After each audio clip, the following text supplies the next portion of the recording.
Hi guys, welcome back to my channel. Today I'm going to show you how you can see the all quests that in game and all the side quests also that comes to you, and you have to do this quest to progress the story of Dragonheir Silent Gods.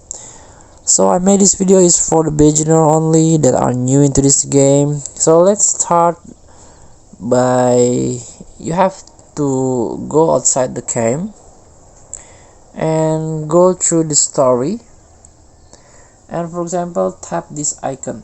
This is the quest icon. So in this quest you are divided into three sections. This is the main quest. For example, the village in the woods, this is my first quest, and you have to search the 4 polygon. And also there are side quests here, wooden flute, and if you do the quest you can get the rewards, of course, like gold and wing marrow.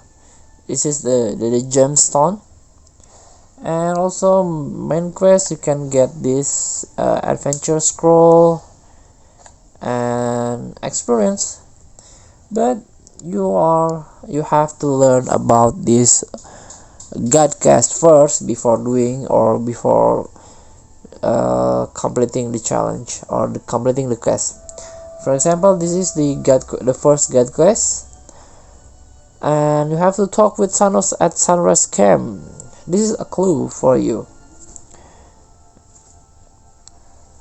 So thank you for watching. Don't forget to comment, like, and subscribe, and also click the text button below. Enjoy the game.